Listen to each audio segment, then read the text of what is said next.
Chapter 20 of Tractor Ballet Gone Bad. Eddie's finally got me pulled up beside the truck in the backhoe.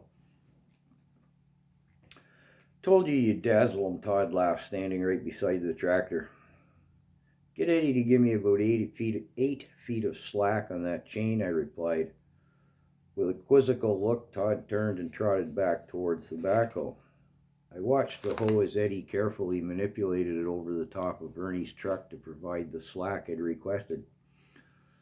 When the slack I desired was achieved, I put the old tractor in low gear and at idle speed drove over the chain. Now I need to explain, to drive over your own chain was about the last thing anyone in their right mind would intentionally do. My exhausted brain was dimly aware that the crew must have been thinking, what is he doing? Satisfied I had the chain safely centered between the front and rear wheels, I changed to second gear, raced the motor wide open, and dumped the clutch. The front wheels shot about a foot into the air as the rear wheels pawed a hole about 6 inches deep into the frozen snow. Disengaging the clutch every bit as abruptly as what I'd engaged it, the tractor rolled back into the hole I'd just dug. Looking down and not at the wheels and not satisfied with the result, I repeated the maneuver, idled the tractor down, drove up onto the edge of the holes I dug, and holding it there with the clutch, I dropped the plow blade.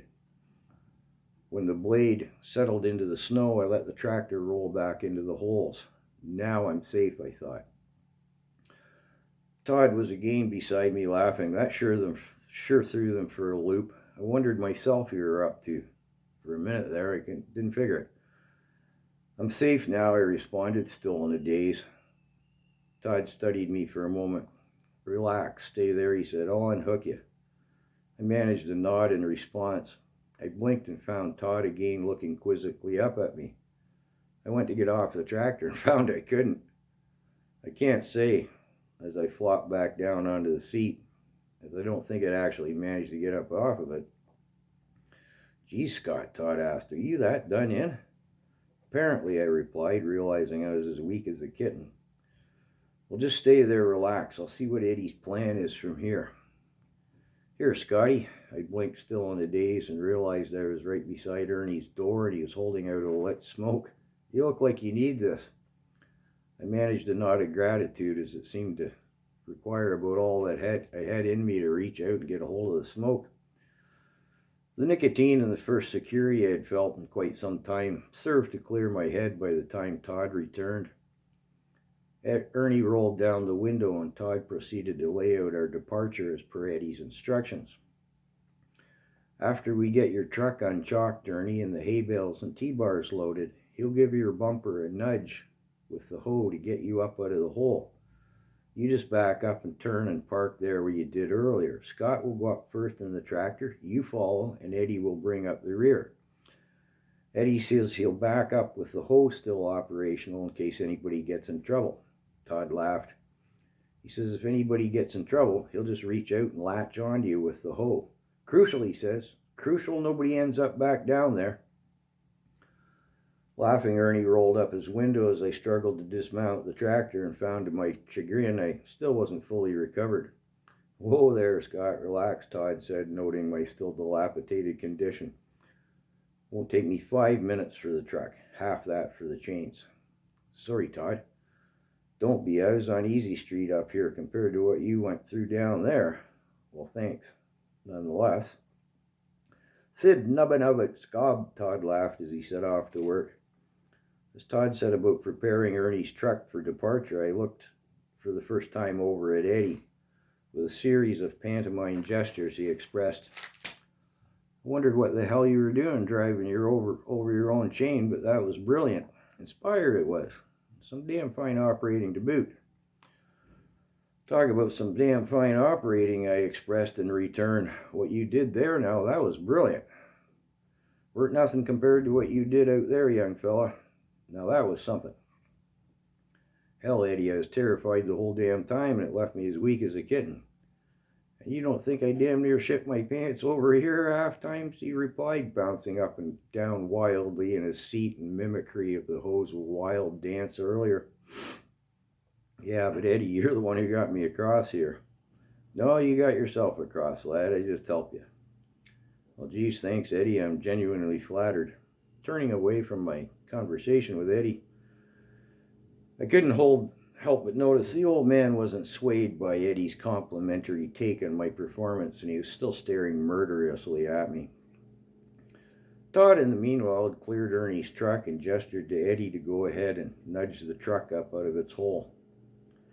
Wait, Todd, shouldn't we put the change in the truck? I asked. Nah, way ahead of you, Scott, Todd laughed in reply. I'm just going to coil up the whole length onto the blade of the tractor here, and we'll separate them up in the driving shed. Good thinking. Yeah, I know, Todd panted as he reeled and coiled what was several 100 pounds of chain onto the plow blade. Eddie had nudged Ernie up as Todd completed the chains, and both now sat waiting for my departure. I couldn't help but notice that the front of the tractor had grown progressively lighter as Todd had coiled the mass of chains onto the blade. I was surprised when, still panting, he sat on the blade. What are you doing back there? I asked. I thought you'd ride up in the truck. Hell no, I don't want any part of your old man. He's still some seriously pissed off. Aren't you going to ride up here in the fender? I inquired as I waggled the steering wheel back and forth, and realizing with the combined weight of the chains and Todd on the blade, the front wheels were literally floating on the snow. No, I'll just hang out back here. Well, hang on tight then, as I yelled as I crashed the tractor into second gear and pulled the throttle wide open. No, you're not gonna, Todd screamed as the old tractor literally shot up in the air. I double clutched into third, and as we shot past the front of Ernie's truck, and working the clutch, throttle, and brake, danced the tractor up across the field with the blade scruffing across the snow, the front wheels 4 or 5 feet in the air. Todd, no doubt clinging desperately on, screamed bloody murder the whole while. With as much luck as skill, I shot through the narrow opening between the barn and the fence post. Throttle still wide open, I locked the right brake, and the tractor spun, jostling wildly on the rough frozen ground of the barnyard. A full 270-degree spin, throttle still wide open. I'd nailed it perfectly, and I set the front wheels down, just barely touching the gate. Todd came raging off the back of the tractor. How in the hell he managed to hang on, I'll never know. He cursed me a blue streak. I can't believe you did that. Don't you think you're in enough hot water already? Ah, fuck it, Todd, I laughed. The water can only get so hot. Yeah, but it'd get a damn sight deeper, you idiot, Todd barked in reply, glowering red-faced and enraged. Muttering and cursing, Todd unlatched the gate and swung it open. In my peripheral vision, I'd noticed Ernie was already in the barnyard, and Eddie was just rolling in. Whatever madness had possessed me apparently still had a grip as I said, Todd, step back just a little there. With eyes wide in astonishment, Todd took 2 steps back, dragging the gate with him. I can't believe it. You're an idiot, he said. His tone of anger now mixed with a bit of disbelief. You're a glutton for punishment. Laughing madly, I shot the tractor through the gate, front wheels pawing skyward, a big, long, slow 270-degree spin again with the front wheels still in the air. Still spinning, wheels in the air, I did the slap and grind again, and with a mighty kaboom and a belch of flame, drive wheels spinning, backed full throttle into the driving shed. Ernie's truck trundled to a stop 10 or 15 yards away from the driving shed.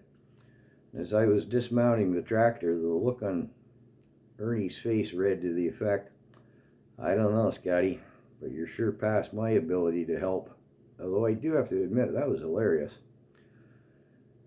To read the old man's face, you'd have thought I'd set fire to every church, school, and grain silo for 6 counties around.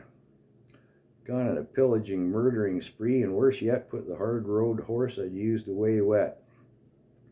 Now, rode hard and put away wet means a horse rode, driven, or worked hard and near the end of its endurance and overheated, needs to be walked off to cool down, then rubbed off dry. Good brushing, small measures of tepid water. If you just turn a horse loose in that condition, or worse, just park it in a cold stall, the poor beast will either perish or suffer lifelong damage to joints, muscles, and vital organs. If left to its own devices under such circumstances, the normal horse sense will fail it. It'll guts a belly full of cold water and croak for sure. The term founder, as in that horse has been foundered, is used to describe a horse that has suffered and survived such a callous and needless fate. To the old man's way of thinking, and I don't disagree, to founder a horse was beyond a high moral crime. It was an outright sin. Todd arrived at the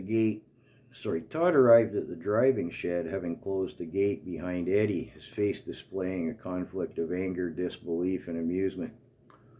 Hoy, hoy, hoy, hoy, hoy, hoy. So that's tractor ballet, Eddie laughed, entering the driving shed hot on Todd's heels. I was wondering what the hell your old man was ranting on about the whole time. Tractor ballet, Mr. Calver, I laughed, rising onto my toes and pirouetting about, one arm flung over my head in a mimicry of a ballerina. Tractor ballet at its finest, I laughed, spinning about. Damnedest thing I ever seen, Ernie laughed. As our mutual laughter subsided, Eddie turned towards Todd. That was some damn fine work with the chains, young fella. Damn fine. I blinked in surprise when Todd passed on a crucial quip. Thank you, Mr. Calver, he responded sincerely. Eddie then turned and began to study the foot paddles on the tractor as Todd and I, sharing a grin, drifted in closer as well. The Ford N tractors, as they evolved over the years, had an assortment of clutch and brake pedal arrangements. The brake pedals for some years were both on the right side and could be integrated or not. Some years the clutch was on the left and was integrated with one or both brakes. Baby Doll was an early model from 1939 and her pedal arrangement was extreme. The outer left pedal operated the left brake, the inner left operated the clutch, and the right pedal on the other side operated the right brake. There was no integration of systems. Each pedal operated independently. As Eddie was studying the pedal arrangement, I leaned in and waggled the right pedal firmly enough to clunk the brake in engagement. Eddie's eyes flickered up briefly to meet mine, and then he climbed up and stood on the seized left brake pedal. Todd, grinning broadly, grasped the tire's lugs and effortlessly rocked the little tractor back and forth. Eddie bounced a couple of times on the pedal to no result as Todd continued to rock the tractor. I reached down and leaned firmly on the right pedal as Todd, with a theatrical grunt of exertion, displayed for Ernie's benefit excuse me, that he could not so much as budge the tractor. Eddie climbed back down off the tractor, eyes wide in astonishment. You did all that skiddling on one brake, he declared with a tone of awe. That's right, I replied. The right brake, in fact, Todd laughed. Of course you know what Eddie said then. He stepped to the front of the tractor and with a hoy, hoy, hoy, began to theatrically leap and dance about, arms pointing and gesturing, his enactment of his interpretation of my earlier skittling, as he'd referred to it. He brought her out of that spin on one brake, all the way, all that way, one brake. There was little doubt in my mind Eddie's amusing antics were as much for the old man's benefit as it was for his own entertainment, and I was once again grateful to the bandy-legged little fella.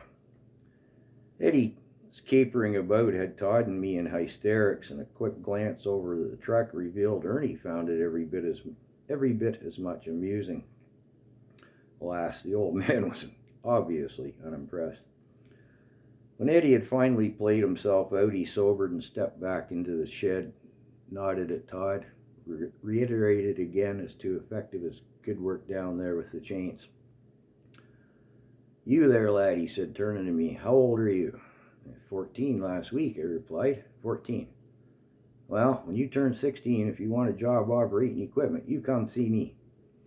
With a wave and a nod, Eddie turned to go, and before I could express much gratitude, he wheeled back. That is, if your old man don't kill you first. With a hoy, hoy, hoy, he scampered over to his hoe. Todd and I, laughing, watched as Eddie performed what was necessary in the backhoe to change from operating from one direction to the other. "Watch this, boys," Eddie yelled, flinging the side window open. "Ain't just tractors that can skittle. So can hoes. Ho, ho, ho." Hoy, hoy, hoy, I should say. And with a belch of black smoke, the hoe shot across the drive as to put my tractor to shame. "Holy shit," Todd declared in astonishment as Eddie, working the throttle against brake, slewed the old backhoe around 360 degrees. The bucket of the hoe crossed over the hood of Ernie's truck so as to leave him and the old man lurching back in the seat. With the bucket and the hose arm clanking against the worn old stop, Eddie slid the rig to a stop not far from where he started. The window flew open, and Eddie, laughing madly, yelled something to us that was lost on the wind. The window slammed shut, and motor racing, wheels spinning wildly, tore off down the drive, performing a maneuver I can only describe as sashaying. He'd lock up one wheel and the backhoe flew off 45 degrees, and then he'd lock up the other and the hoe would swing the other way. The farm drive was a good 100 yards long, and Todd and I laughed as Eddie sashayed the whole way, wheels still spinning, raced off down the road.